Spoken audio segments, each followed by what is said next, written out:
Cool. All right. Welcome. This is Froggy and Friends podcast, presented by Frogman's Finds, our online toy store. Frogman's Find, frogmansfinds.com. If you want to check it out, I'll try to put it on the screen as well. Yeah, welcome.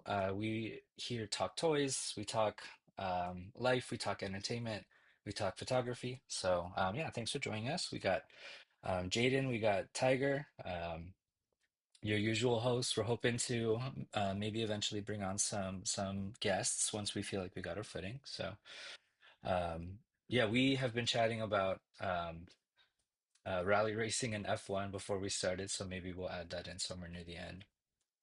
Um, but yeah, for quick store updates, we are actually recording this on Saturday, so it's not too far away from when we're going to post it.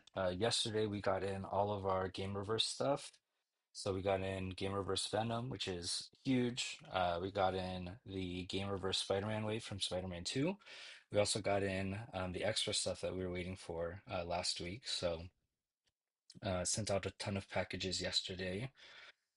And now I think it was Big Bad just sent out an email saying that the Maximum Hulk is processing. So we'll probably get that soon too.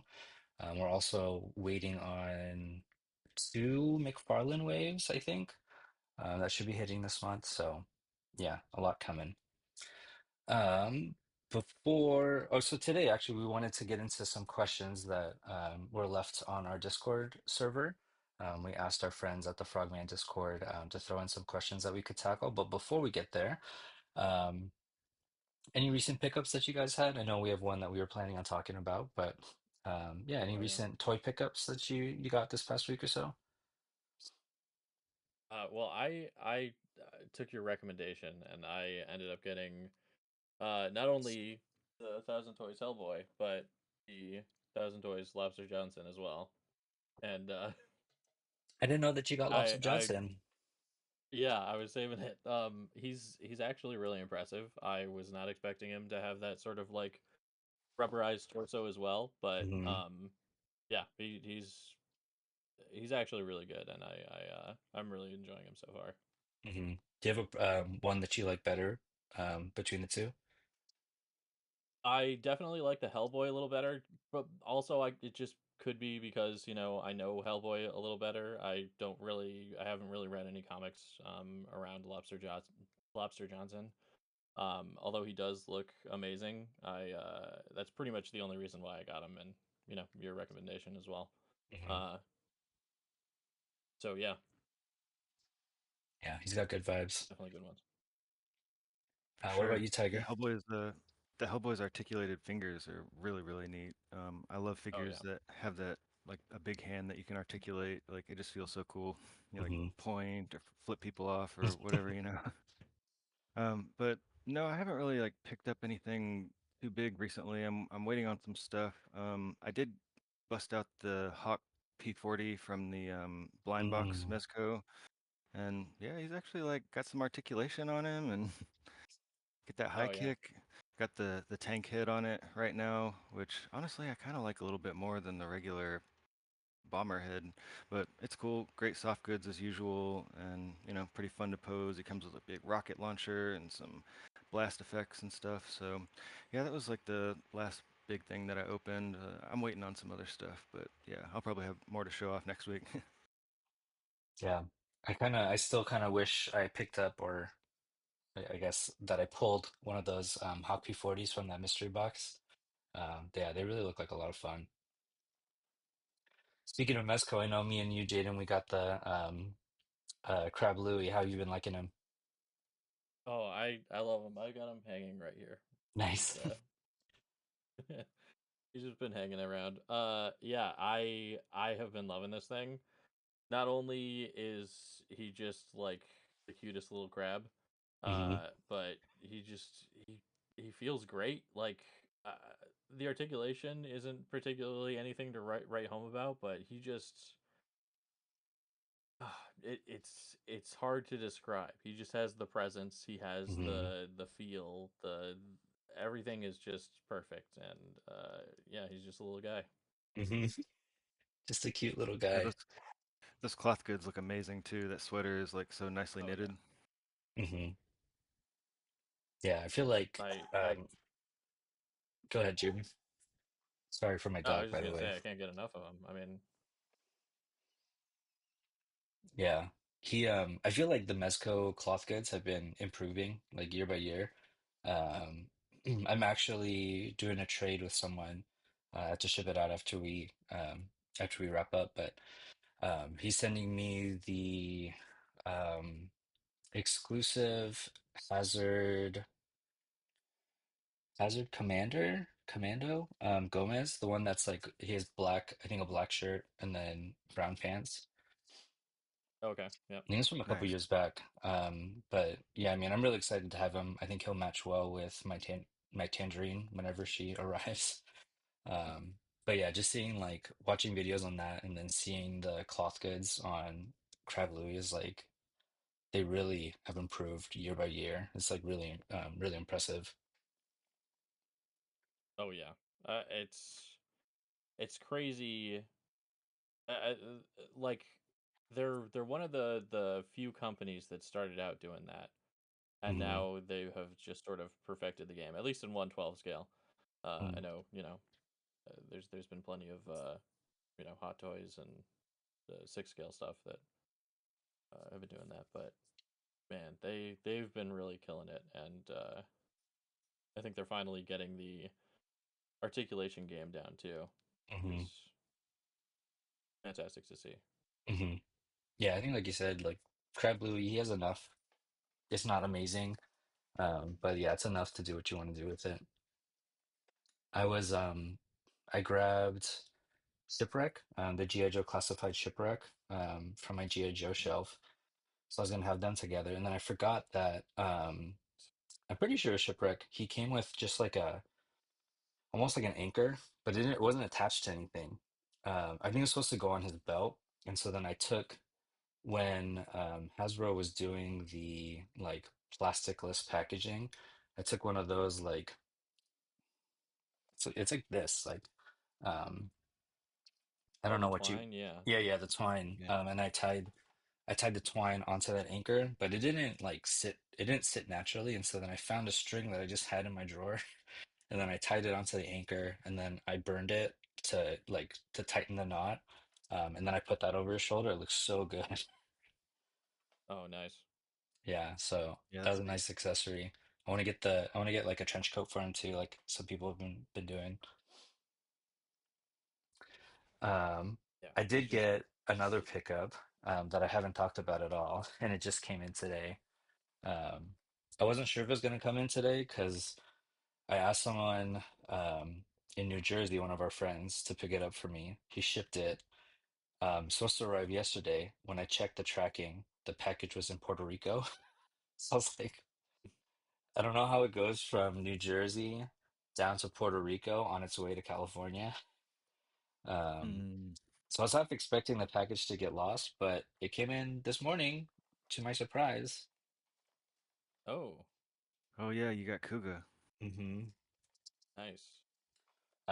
Yeah, I think in the past month or so, the Tamashi stores have started selling Tamashi store exclusive Red Kuga, Mighty Form, is to be specific. But yeah, I've been wanting a Kuga for forever. I think since when I got into collecting and I started watching D Amazing's videos, um, when he would have he has the black and gold Kuga, when he like for like the closing of his videos. So I've been dying for one. So very excited that I was finally able to find one that's like less than $150. So I want to Hell open yeah. it, but it's also probably bad audio. So I'm excited to crack in.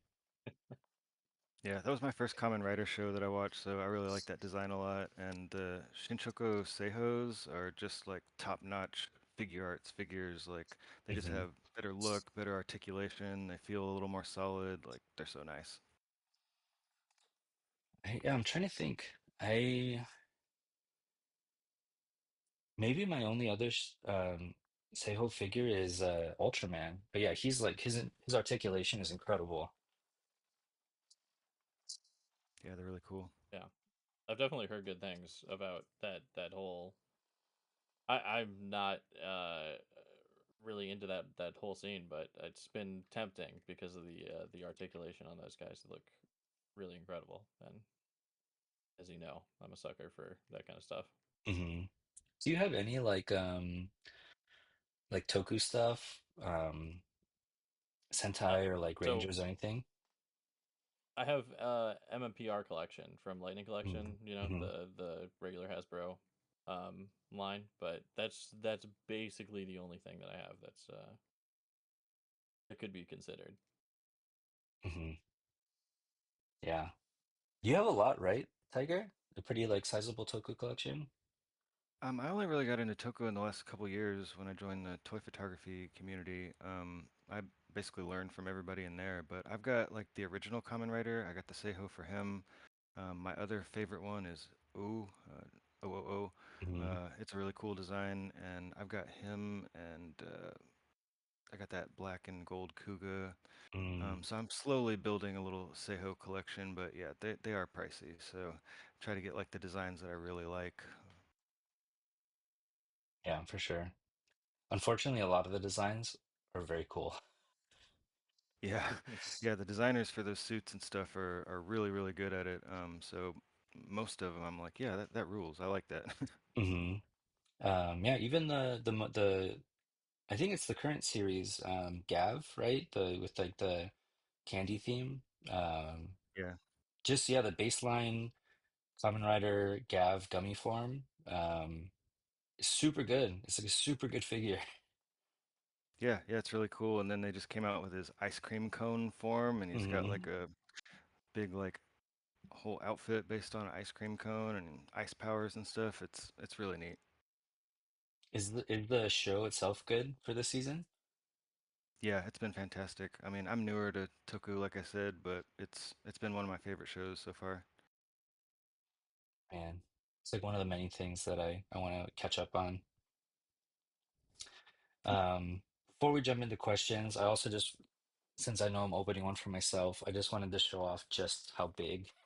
I don't know why it's not focusing, but just how big Venom is. Yeah, he's basically like Huge. 1/6 scale.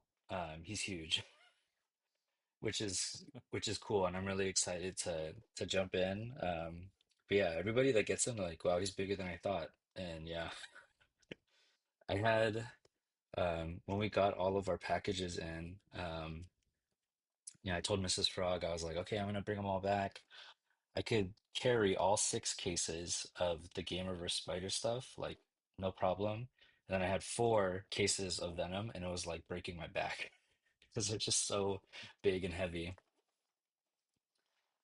But yeah, I'm That's excited to give it a try.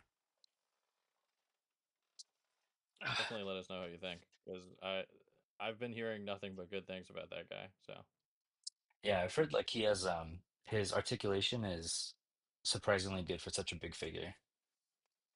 yeah, Yeah, I'll crack in and let you guys know. Um, all right, let's jump into questions then. So again, these are questions from the Frog Discord. Um, if you haven't joined, again, our website, frogmansfinds.com, you can find a link on our homepage to join our Discord. I know like not everybody likes the idea of being in a Discord. I think there's like something like very personal about it. Um, but our kind of the tagline of our store, the intention that I've had from the very beginning is that we would feel like a uh, your local toy store that you go to down the street, but just an online form. I actually got that idea from Jaden. Jaden back then would talk about the local toy store that they would go to, and um, yeah, trading figures in, hanging out with people. So yeah, Jaden knew, I think the owner, right? yeah, yeah. Being able to talk shop with them, and so that was kind of always our intention. Um, So yeah, the Discord I think is kind of a natural extension of that. And so if you haven't joined, would love for you to join us, hang out, share your finds, share your pictures and all that stuff. So that's again where these questions are coming from. Our first question comes from Atmosphere817, a longtime friend of the store. What are your favorite toy or so I guess what is maybe your favorite specific figure and your favorite toy line? I know we've touched on this before, but I'd love to hear more. Jaden, you want to go ahead? I, sure, yeah. I think it comes as a surprise to no one. My favorite figure is the Amazing Yamaguchi, specifically the Prowler version Hmm. of the Iron Spider, um, and toy line Amazing Yamaguchi as well. Um, that figure is the most articulated figure, hands down, out of anything out there. And I'm just a sucker for that kind of stuff, and I've been, on the Yamaguchi hype train since they, as long as I've been in collecting. So, Can I ask how you originally got into Yamaguchi, like who introduced you or how you found out about it? I think I was looking for a very particular version of um Carnage, and I think how I envision Carnage in my head. And I was looking out there, and I saw like a couple of the Amazing Yamaguchi pictures of it, and I was like, oh, I should find a review on this. This is also how I got into The Amazing. I found The Amazing's review Mm, on it, and I was like, this looks amazing. I need to get my hands on this. hmm. I don't care that it's a $75 figure at the time, and Yeah, yeah, was all history from there. truly, truly. What about you, Tiger? Yeah, I mean, I think we're all kind of fans of the like Revoltech, Amazing Yamaguchi, the Mezco Rumble Society stuff. Just super great original designs. They just look so weird and unique, and all have cool accessories and cloth goods. I definitely really like those Gomez. Like my Union Gomez might be one of my favorite to just mess around with because he's got so many little accessories and he's really Mm, easy to pose and like all of that. And like we were mentioning before, those Seihos are so much fun to pose. They're a little bit more like you want to be careful with them because they may have like little antennas that are easy to break off. Not as much yeah, fun to like just mess around with in your hands, but yeah, I would say those three lines are like my top three. I have broken two Common Rider antenna. Oh Just man. like one, I think one fell off the shelf, and then one I was just like trying to pose, and it snapped off. Some of them are so tiny, it's really easy to just knock them off. But yeah, definitely not for small kids to play with. You know, that'd be Hmm. super easy to break. Not like the domestics that are a little gummier and you can kind of mess with them a little more roughly. Hmm. Yeah. I mean, for me personally, I would say, like, as much as I love the articulation of Yamaguchi, I always keep going back to just the SH Figure Arts line. Yeah, I love the articulation. I think growing up on anime, like I love the representation there. Even I think both of you know, but I was born in Hawaii. Nice. So yeah, born in Hawaii, and then there's a Japanese like department store that was in the area. Um, and yeah, my dad would take me, and they had like all these Japanese toys back then, like 30 years ago. And so I would have like all these Ultraman toys, the American Alien Rangers. I had like the Japanese version of that like Sentai line. And so yeah, I think that like has always kind of drawn me towards yeah, I think just Japanese figures in general, Japanese properties. And so yeah, I love how figure arts feel. Um I wish they would come with more accessories, but they're still fun to play with. Jaden, they lifted up Vegeta if you missed it. Super Saiyan God Blue. But yeah, I mean just those like the Dragon Ball figures are so good, they're so fun to play with. So yeah, I really like figure arts, and like kind of that would be like my import or like higher end collectibles. And then I just yeah, I love Marvel Legends. I started with Star Wars Black Series, and I think this will be our next question, but I started with Star Wars Black Series, they were cool, and then I ventured into Marvel Legends, and that opened up my entire collection to like all sorts of different lines.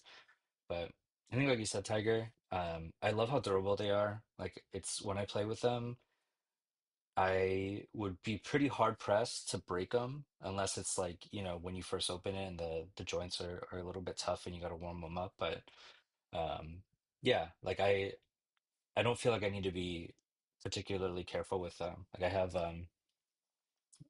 Rom Space Knight on my desk that I Nice. opened yesterday as Yeah. well, and like it's great. Like the plastic feels good. He looks good, so yeah, I really really enjoy that line. Yeah, you like those GI Joe classifieds too, right? hmm Those are great. Yeah. I don't use them as much. I feel like I take pictures of my Marvel Legends a lot more, but I'm not a Transformer person.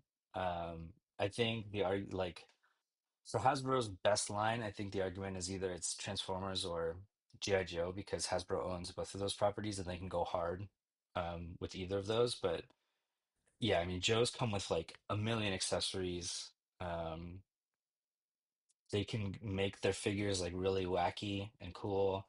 A lot of the stuff that's gonna be coming out eventually. It's been a while since we've had a Joe release, but they're getting more and more into like their weird side, which is just so fun to me. And they've got the articulated animals too. Like Yes. those are neat just Oh for yeah. like props. Like I've seen some dogs and wolves, gator.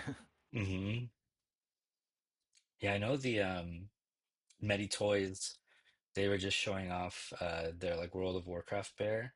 But yeah, anytime I see an articulated animal, I just think of G.I. Joe because it's cheaper, super well made, super well articulated, like a lot of fun to play with. Even that the mass device Snake Eyes, I think the Snake Eyes is like V4, but he comes with a polar bear and it's pretty pricey. And so I had asked our Discord server, like, does anybody want to split it? Thinking that everybody would want Snake Eyes. And so many more people are like, forget Snake Eyes, I just want the polar bear. So Yeah, I mean yeah, they really are nice. yeah, very impressive. But yeah, so that leads me to a question that I'm really interested for both of you. Jaden, I know some of your story.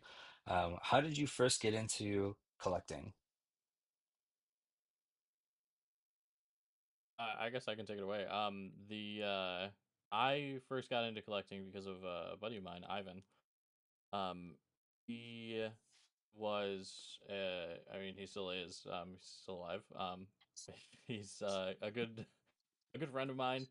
Um, he already had like a wrestling collection, and Mm, I'd been in like I dabbled a little bit in wrestling, the fandom back in the day, and uh but I never was really into that, and I was reading a comic one day and talking to him about it, and he was like, there's a Marvel Legends figure out about that, or of that particular character, and I was like, really? That's like something that I would be interested in, just picking up and having them on my shelf, like just a cool little thing.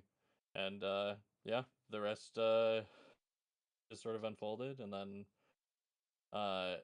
getting to see uh eventually reviewers like The Amazing taking photos of these guys, and uh yeah, it was just a rabbit hole that I fell, face first into. hmm Were you were you into photography before you were collecting? Oh, not at all. And I Oh, you've seen my original photos that were like horrible, horrible. photos, and I was taking them with a phone, flash on for a while, and just like really knew absolutely nothing. And it's kind of crazy to think that was only like 4 or 5 years ago now. Um, but yeah, it's been a while, and a long journey. Yeah, Which is wild, considering how like incredibly talented you are as a photographer. It's wild that you thank had you, Ken. no background in it before you started doing that. Yeah, very Yeah, for sure. impressive. Um, did you only collect Marvel Legends for a little bit, or were you immediately open to any brand? I was immediately open to any brand just because, like, especially because my buddy was into like the whole Mattel wrestling, WWE figures, and then it was also like the height of when um like Jazzwares was sort of becoming like on the scene for 112 figures as well, and uh then McFarlane, also started doing the DC figures shortly after, and I was really into that during the start, and yeah, I was just all over the place. I just wanted to like get as many of the characters that I thought were cool Hmm. on my shelf. Didn't matter what they were from, Marvel, DC, wrestling, anything. Sure. Super cool. Yeah, if you've never seen Jaden's pictures, you can find them on Instagram, Jade in Ivory. Yeah, I, s- I'm just like heaping praise onto Jaden. But I remember when I met them, at that time I was running a Marvel collecting server, and they came in and posted pictures in our photography channel. I was like, there's no way. Like, there's no way this is just someone taking pictures. Like, these are professional pictures that must have been like paid for or hired for. So, yeah, always been very impressed. Well, thank you. Yeah, Tiger, how about you? How'd you get into collecting? Mm, when I was younger, I collected like Teenage Mutant Ninja Turtles and Power Rangers, but I didn't really stick with it. And then throughout the years, I'd get something here or there. There was a local comic shop that was like a little mom and pop place, and they would have like some random rare old stuff in there because I just live in a little kind of podunk town and nobody had really ever browsed through all their stuff. And so I found like some like old DC Direct Mm, Batman stuff, and I was reading a lot of Batman at the time. So then I stopped for a while. I sold some of my collection, and now I've gotten back into it because Instagram was showing me some toy photography, and yeah, I found my way to the TPC toy server community, and yeah, it's been a lot more prevalent since I joined TPC. I've done a lot more in trying to like get backgrounds, lighting, mm, learn more about poses. Like I would say the last year and a half or two in TPC has really been me starting to like really build my collection with like a direction, a purpose.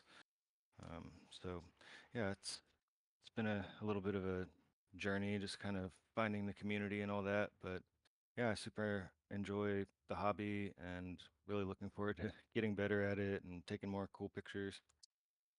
yeah, totally. You can find Tiger's stuff on Instagram, Tora Driver 86. Also, lots of really good shots, lots of really cool stuff. I feel like your photography has like a lighthearted or almost like silly kind of undertone, which I really appreciate. So I think that's really cool. Yeah, thanks. Very creative shots, yeah. Yeah. For me, also this question was submitted by Caveman, I think also known as Pop Tart Gaming. I think used to be at least on Twitch. Um, yeah, I think as I said before, I would have like action figures and stuff as a kid. Um, I can pinpoint when I stopped collecting as a kid based on Star Wars. Um, so and this is another question that was submitted by Oberheaven. your favorite childhood toy. And I think we've all kind of touched on it a little bit, but um, yeah, I was collecting Star Wars. They were probably my favorite action figures as a kid. The last movie that I remember collecting for was The Phantom Menace.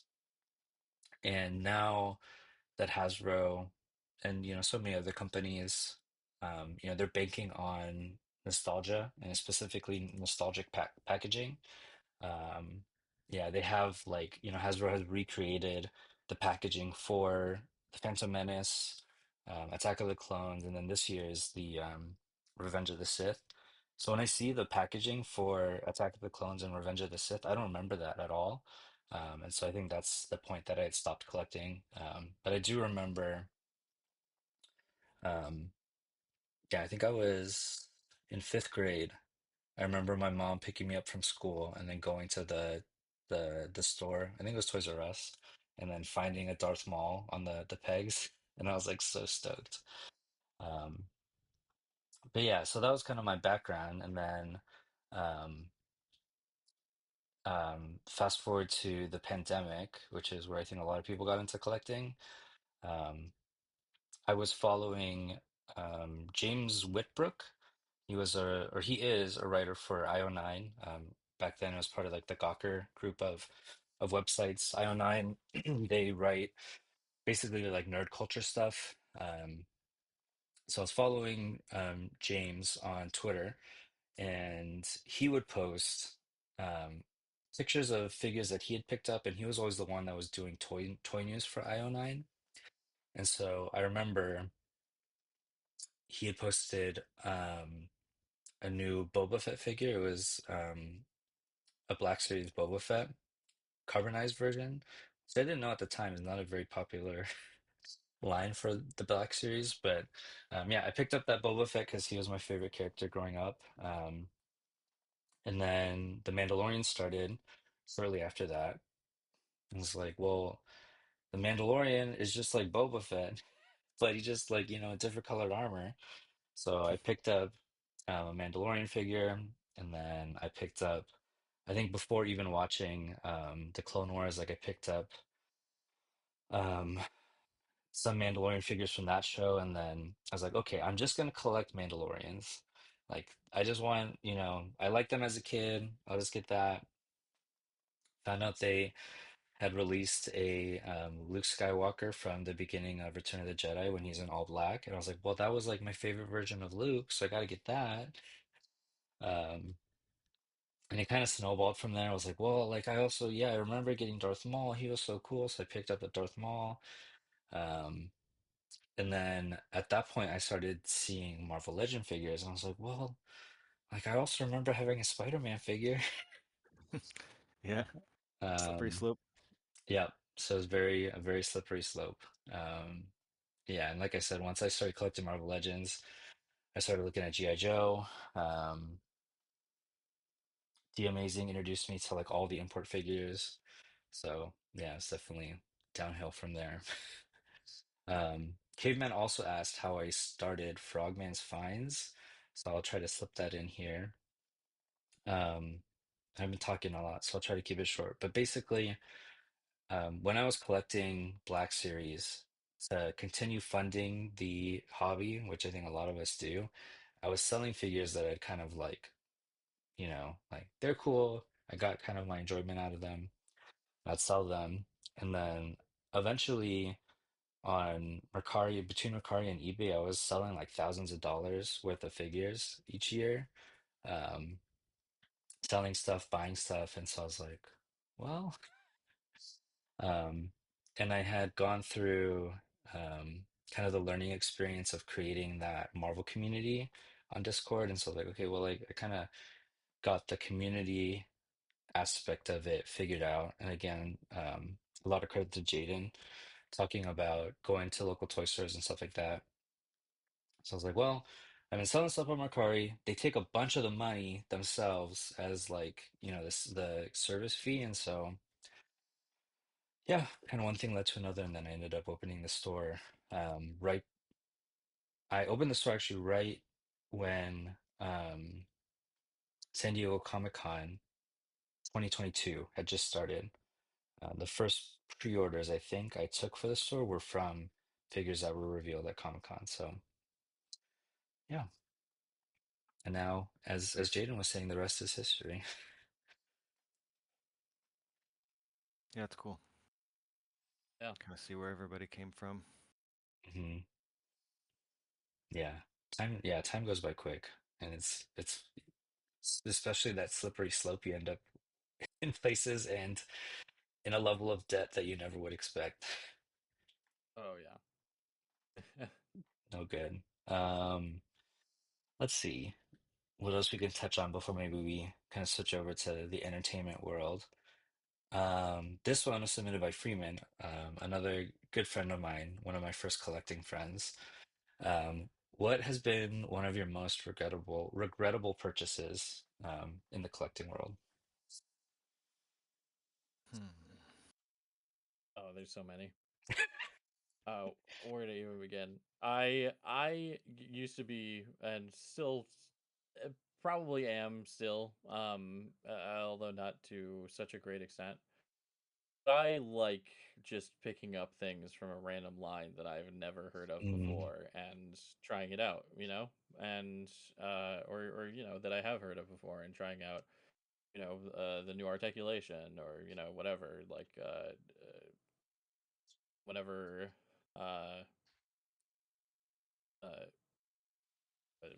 SHF comes out with the new Dragon Ball body.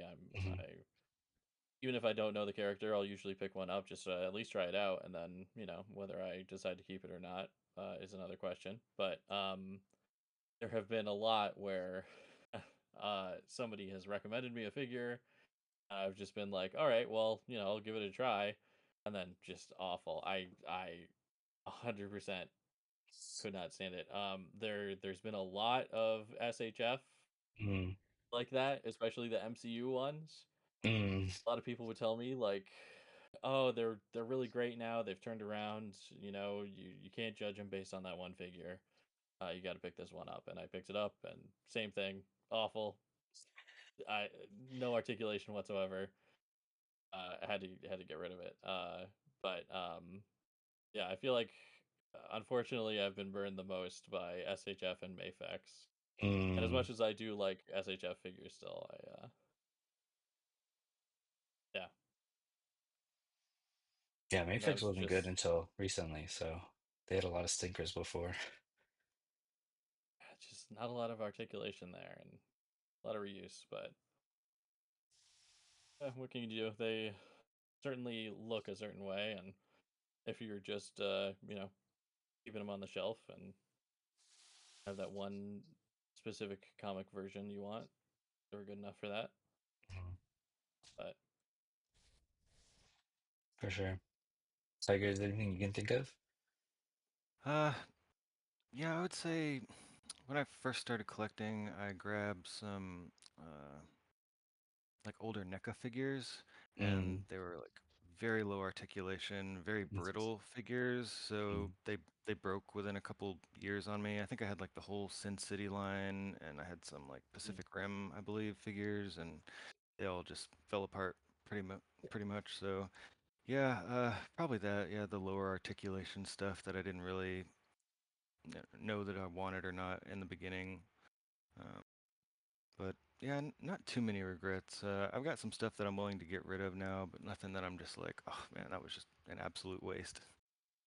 I do a lot more reading up on figures, watching mhm, reviews, stuff like that, The Amazing, just to give myself an idea of what I'm getting into a little bit more now, so that I'm not just going in completely blind to like $100 figure or something. mhm. Yeah, I like to do that too.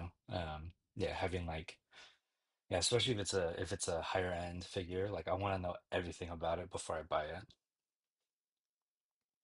Yeah, that's a Um, lot of money in this economy.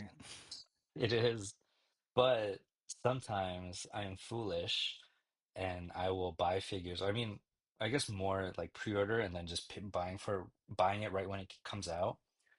For something that I'm like really excited about if it's like a show or a movie. I'm sure I've had other probably bigger ticket regrets, but the one that's recent, that's that really stood out to me was from the Dandadan Figuarts line. I bought Momo, and when I got her, at that point, I already knew that she was not a great figure. She's not super well articulated, but once I got her, I was like, she's cool. She has presence. She has a lot of character, and so I was fine with it. When I got Okarun in, as soon as I opened that figure, I was like, this figure sucks. Like, he felt bad to hold.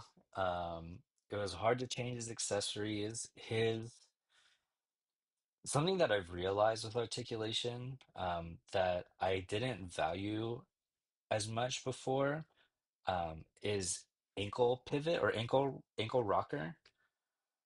He has none. It like it barely even went up, and like his ankles barely moved, which is something that Mezco still struggles with, but they have all the other things that make up for it. But ones I couldn't, if I can't make a figure stand up in a neutral pose, I'm like, I hate this figure. Um, Yeah, so that was one that I immediately put back in the box, and I was like, I'm getting rid of it because I really it made me mad to play with it. it's unfortunate because that character is supposed to be able to like run around and pivot really fast, and hmm yeah, unfortunate. Yeah, it was a total bummer. Yeah, so I was trying to see if there's any other question that I want to tackle, but we also I just remembered we wanted to talk about Tiger got a new camera relatively recently. And yeah, I mean, as we've mentioned many times already, we really enjoy the photography side of collecting, and so wanted to touch a little bit on it. So, especially as yeah, Tiger's kind of learning how to use this camera. So, yeah, why don't you tell us like what camera you have and everything, and then um, yeah, I don't know, any questions that you have, and then me or Jaden, we can kind of walk through it together. Sure. This is a Sony Nex 5R. My pal just gave it to me out of a blue. He's also a photographer. It came with a lens. I'm not exactly sure. We looked at it said E 2.8/16. You were saying, was that like the exposure or something? So so usually um sorry, say That's that number again.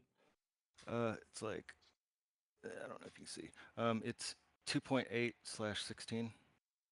So 2.8 is probably the aperture, Hmm.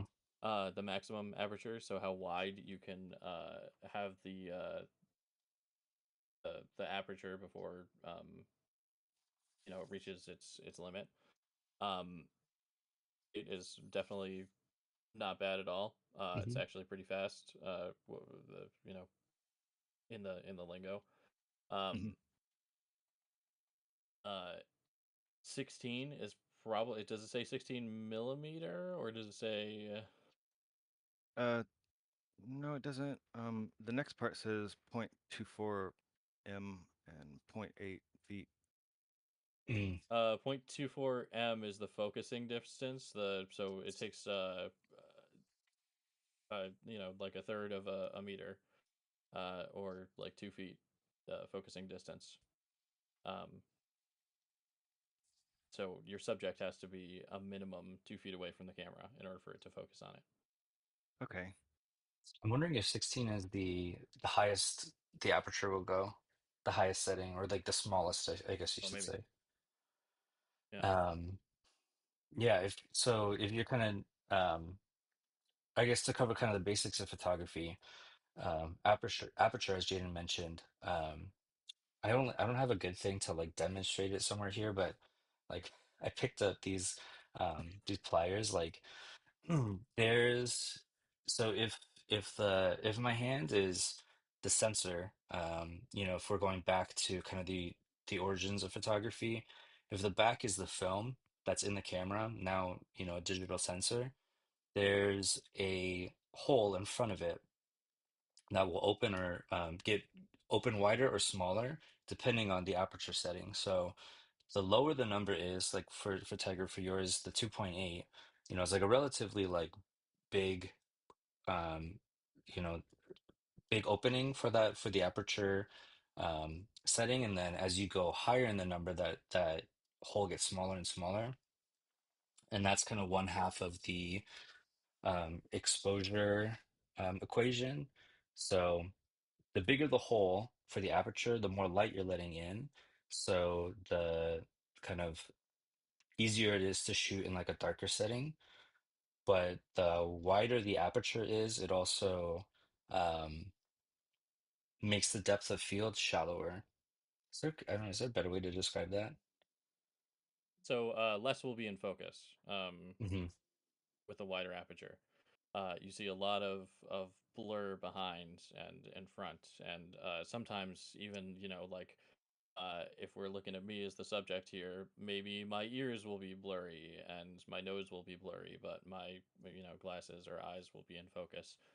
Um, and sometimes you don't always want that. Usually, people want to go as wide as possible in order to get a like nice blurry background to make things look uh a little softer, a little more ethereal. They have that sort of softer vibe. But sometimes you don't need that. You don't need to go all the way down. And Okay. it's worth closing down that area to get a little bit more focus. The way Okay. Yeah. someone had described it is if they have like a piece of paper, so really shallow depth of field, the shallow focus is like anything that's on the like in line with this photo is gonna be in focus, like Jaden said, like their nose or whatever. But when you go to a higher aperture number, then you make that field, like that paper, a lot thicker. And so instead of just Jaden's nose, like their whole body, and maybe even some of the things behind them become in focus. And so, um, correct me if I'm wrong, Jaden, but I feel like a lot of photographers these days will tend to shoot like aperture priority. Do you feel like that's the case? Uh, it depends on I guess the style. If we're talking about uh product photography, which is technically what we do. I'd say yeah, that's probably pretty accurate. Which that means that your aperture is the setting that you change, and everything will adjust to keep that the same. You know, so you say I want to keep my aperture at or like right now it's at 4.8 on my camera right now. So I have a pretty good focus range of behind me and in front of me. Um, to keep my face in focus. And I don't really want to stray too far away from that. So I set aperture priority so that it'll adjust the frame rate or the shutter speed, so that and the ISO, which is the digital boost of the signal that the sensor receives. Um, to try and keep that same level of exposure, the light, uh, for my aperture setting. If that So makes sense. yeah, so shutter speed is a lot easier to explain. It's how fast the shutter opens and closes. It's usually a number, one over a number. So like 1/30 is like 1/30th of a second is how long the shutter is open for. The lower that number, the more light it lets in, but the more likely that your picture is going to be blurry. Because either your subject's going to move or you move. Um, I think, yeah, back in college, I think one of my professors had said anything below like 1/40, like 1/40th of a second shutter speed, anything lower than that, you're very likely to have like motion just from you clicking the shutter. Unless you have like a remote release, which a lot of photographers do now so that they can go to a lower shutter speed. Um, but yeah, if you like Jaden said, if you set like I want all of my pictures to be at 2.8 aperture, then your camera will figure it out like, okay, I'm going to adjust the shutter speed And like Jaden said, I'm gonna adjust the ISO. Um, ISO is not super big of a thing for digital photography now with kind of where it's at. But basically, if your ISO number is higher, like 16,000, 8,000, your picture is gonna have a lot of noise in it, which like it's the digital version of grainy, but in a bad way. Um, Hmm. but yeah, so I don't know if it's gonna be in focus, but yeah, for my camera, I shoot with a Ricoh GR3, just because I like the how small it is. But M is going to be where you control both the aperture and the shutter speed. TV is shutter speed priority, so the opposite of the aperture priority. And then AV is aperture priority. And then depending on your camera, it'll have other stuff. Like I think, yeah, a lot of kind of consumer level cameras will have like outdoor mode or portrait, where it tries to adjust those settings to be good for those kind of like formats, I guess. I would say just to start out, completely full auto is Hmm. pretty good. That way you can learn. You can just focus on like actually focusing the lens and doing what you need to on simpler stuff. Framing your shot, getting everything in shot first, focusing it the way that you want to focus it, and then letting it do its thing. That's completely valid. Hmm. And then you can start going on like, well, maybe I want to see what aperture really does and dive deeper into that. And you can, set it to 5.6 and take a picture in 5.6 and then go down to 2.8 and see the differences for yourself. And uh, aperture priority will be you know perfect in demonstrating how it actually works for you. Okay, yeah, I'm glad there's kind of like an auto mode so I don't have to worry about the finer details at first, because it is a lot of information to new terms and stuff to take in. Yeah, Yeah, if I and I we've thrown out a lot of numbers there, and a lot of them aren't like correlated. ISO goes everything. People, in order to make sort of sense of it all, to um relate to each other in that exposure triangle that we were talking about, they say stops, and they're measured in basically halves of steps up, in terms of light and ISO and shutter speed and stuff like that. So, but otherwise, there's no good way to say like what there are certain standards for what stops are, but it's kind of per camera and not always the most intuitive. And the ISO numbers are going to be in hundreds and thousands, and the Mhm. shutter speeds are going to be in tens, and the focus is going to be in point whatevers. Or sorry, Yeah, the apertures is going to be in point whatevers, and it's a lot to take in all at once. And by no means is anybody saying that anybody has to. A lot of photographers out there will say like, "Oh, you're not a real photographer if you shoot in auto," which is complete BS. yeah. 100% shoot in auto for as long as you need to figure things out. If you even want to go deeper, auto is perfectly acceptable for you know anything out there. And I think like the Yeah. huge benefit of digital is like you just mess around and you take the picture like, wow, it looks bad, and then you could delete it, like um yeah, I think my way of understanding how photography works is like I would said before, going back to like how it would work in film, because all the digital stuff is just trying to replicate what was in film. Yeah, I mean with film, you're like set these things and then you go into the dark room, you're like, crap, just wasted a whole roll of film.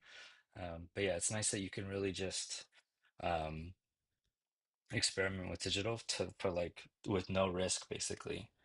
Um, but yeah, but like I don't know if this will be helpful. Oh, my camera is low battery. Um, it's not gonna focus, huh? No, it's on your face. And I think it's reversed, but you'll see like I think in this shot, like the bottom right, there's one over something. Next to it is like that 6.3. So one over something is the shutter speed. Next to the left is aperture, and then after that is the ISO. But yeah, those will probably be on your digital readout, and so you can even just kind of turn dials and stuff and see how those numbers change. But yeah, again, I think it's being able to experiment with it, and you kind of see like yeah how it turns out. Are you trying to grab yours, Jaden? Well, I'm actually trying to. Oh, adjust it on the fly. Okay, there you go. Oh, You can see all my settings here. Oh yeah, yeah, that's super handy. So if you look at mine, I don't know if it's all backwards for you. It's all backwards for me. Um, but you can see right there is my ISO, which is 1600. Right here is my aperture, which is 4.8. Um, this is the auto setting, which you don't need to worry about. Focus settings. This is the mode that I'm in, which is aperture priority video. Um, sometimes it might be like AV, but you know, right for these purposes, it's a and a movie symbol. And then I have a little histogram up here, which tells me the light levels, but that's also uh, really unnecessary. Oh, right here also is my shutter speed, which is 30 frames a second, or 1/30th if we're talking about the shutter speed for um, photo Okay. as opposed to video. I would argue that plus minus zero is actually it can be pretty helpful, especially if you're shooting in auto. There Mhm. should be something on your camera for mine. It's this like dial here that if I turn it, it's what's called the exposure compensation. Um, and so basically, I won't get into the weeds, but basically by adjusting that exposure compensation, it will make it brighter or darker. And that's actually what I use on my camera rather than adjusting like, oh, I want it a little bit brighter. I should change the shutter speed or the aperture. You could turn that dial to say like, I want it brighter or I want it darker. And actually phones do that too. Um, so like with iPhone, if I like touch the screen and then I drag down or drag up, it changes the exposure. And so yeah, the digital cameras have the same thing. And again, that's what I do like 99% of the time. If I'm shooting a figure that's all black, my camera is naturally gonna want to lighten it up, lighter than it should be, and so then I turn down the exposure compensation. But that's like another thing that you can kind of um, play around with. Yeah, very And helpful Yeah, for auto modes, honestly. mhm, yeah, a lot of information. yeah. I was also thinking though, you were talking about like using the auto mode to give myself kind of an easy start. If you don't have a camera or anything, it should also be clear that like you can totally use your phone. Like your Mhm. phones these days have pretty good cameras. I've been using my phone this entire time that I've been taking toy photos and only just recently got this. But yeah, if you don't have a camera, it's fine. You can use your phone and probably take pretty solid pictures. And there's a lot more options these days on the in-app editing and stuff like that. So you can mess with contrast and saturation and stuff just all within the iPhone or Android photo apps. So you don't have to have a nice camera to take good pictures. I know there's several people in TPC that only use their phones, and they're way better than me, honestly. Yeah. And a lot of phones these days will also have all these settings Yep. built into the camera app, or you can go on, the App Store and download a Pro Camera app that lets you control all these settings. And some things you can't change based on hardware, like usually aperture, you just can't change. There might be a couple ones. you know, a few phones out there just have multiple cameras out there so that they can change the aperture, but Mhm. and it also changes the focal length as well. But yeah, Yep. Yeah, definitely a lot of stuff you can still mess with. yeah, either the phone itself will have those things like Jaden said, or it'll have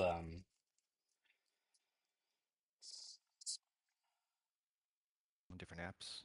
yeah, like programming, like the way that they like I know like Apple they use like they say like millions of computations a second to like make the best picture for you. So they'll have like digital ways of creating like the blurry background or whatever. So yeah, a lot of phone companies are doing that because yeah, the best camera to use is the one that you have on you. So for most people, that's Hmm. your phone. Oh, well, Yeah. yeah, a lot of a lot of technical detail, but I'm excited to see you start messing around with that camera. Oh yeah. Yeah, for sure. I'd like to be able to have more focus, more ability to be specific. You can, like I said, you can edit all those things on the phones, but usually you kind of use like a setting that kind of auto adjusts things, and yeah, definitely ready to have a little bit more control. For sure. Um, yeah, I just went and opened the Kuga because Nice. I just couldn't wait to get my hands on it. He looks Um, so good.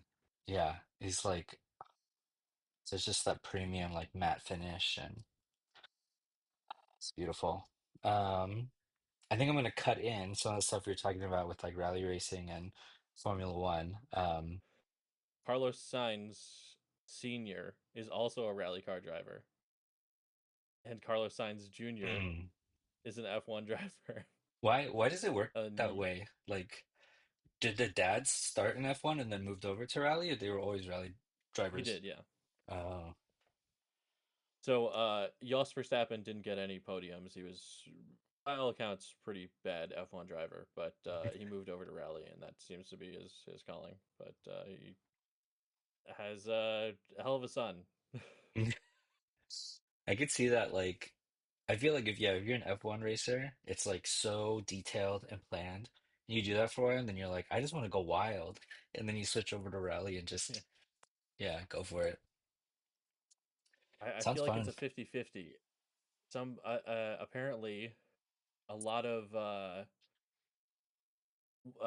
I can't remember who it was who took them out on a rally track. It was a professional rally driver in WRC. Um, took a couple of F1 drivers as their navigators up a track and back down, and at full speed. And the F1 drivers, one of them, when they went up, he just bailed out and he said, I'm not going back down." And the other one, when he got back down, he said, "I'm never going in a rally car again. That was awful." That's nuts.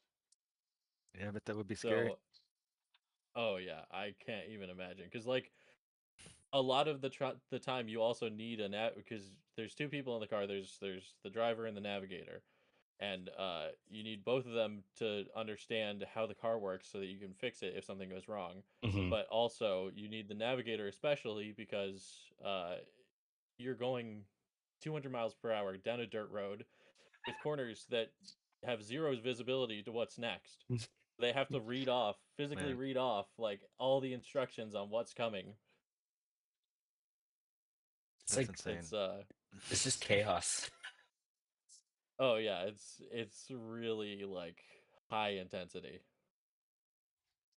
Yeah, I could see that attracting like a But very specific type of person that like yeah, like can change things on the fly, is down for just like, More whatever. like chaotic racing. Yeah. yeah. Oh, that was like I was watching I forget where it came up. It was YouTube or Instagram, but like I feel like rally racing reminds me of mountain biking.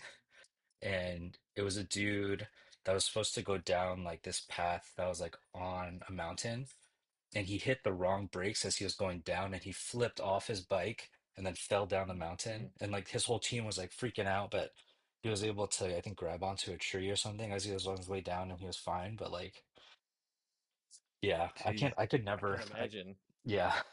Especially with the bikes too, because like at least with the rally cars, they have it's called something weird, something that it shouldn't be called. It doesn't sound like a safety feature. It sounds like a power feature. It's called like a power cell or something like that. It's basically just a roll cage, but it like encompasses the whole car so that even if you roll and then you lose all your tires and then you continue to roll, you still don't take any damage. And there's been a couple wipeouts since that invention, and people have gone off of a cliff 100% and just continued rolling for like 2 miles.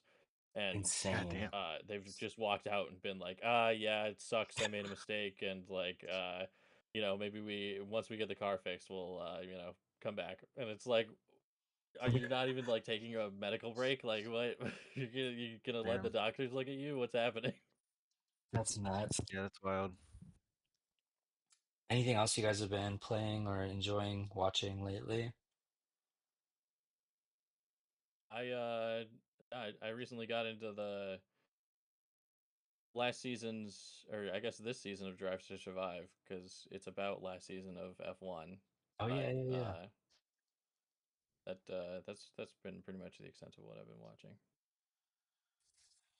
All cars, all the time these days, huh? Yeah. Tiger, how far did you get in Andor? We're on episode 10 now, so I think we have 10, 11, 12 left.